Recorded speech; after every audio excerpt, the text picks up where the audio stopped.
Hi guys, welcome to our English podcast.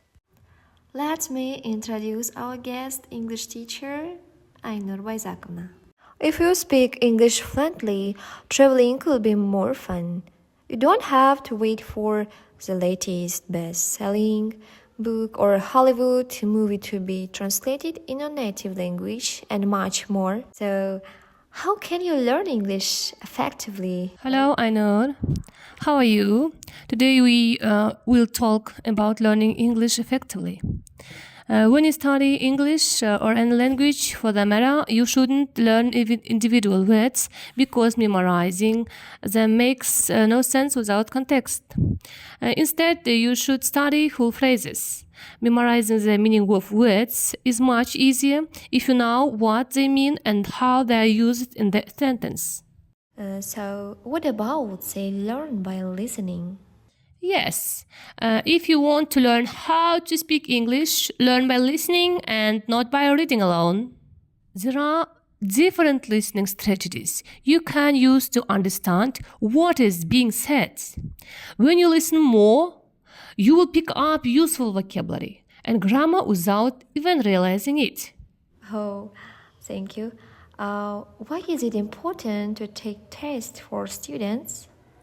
Before you start learning English, it is important that you find out what your level in English is right now. By knowing your starting point, you can make a better learning plan. English program if your level is around intermediate level or lower, and a customized learning plan for upper intermediate level and above. At our language school, we ask every student to take a placement test before joining one of our English courses. When it comes to learning any language, it's all about quality over quantity. Instead of learning dozens of new words in a short time, you shouldn't focus on learning one word and repeating it dozens of times. This prevents you from suffering from information overload. In addition, this strategy allows you to place the meaning of words and phrases deeper into your brain. As a result, you won't forget them easily. Oh, do you prefer learning grammar? Grammar is to help you say and write correctly, but it can get complicated. Maybe you don't even know the grammar of your mother tongue and still say things correctly. You can build the same kind of intuition in English by listening to short stories told in various tenses.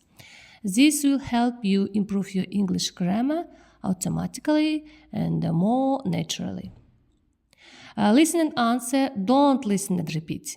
If you want to improve your English, don't use the strategy used by many English textbooks, which is to repeat after the speaker. Instead of mindlessly repeating words or phrases, answer a question asked. For example, if you're listening to a podcast or video, pause it every 20 to 30 seconds and create a brief summary of what has been said. Why does this work well? Because it makes you engage more actively with the language. Your brains need to work harder to formulate an answer, and going so that gets more exercise. Don't fuss over the small details. Yes, getting your pronunciation right is important, and so is improving your grammar and learning new words and phrases. Don't pause learning and become disappointed because you think you couldn't pronounce words well. You will soon master it through repetition as you continue with the learning. Learn one new word a day and you learn 365 new words in a year. I think that our podcast is very interesting. Thank you. See you all next week. Goodbye. Yes, of course. Goodbye.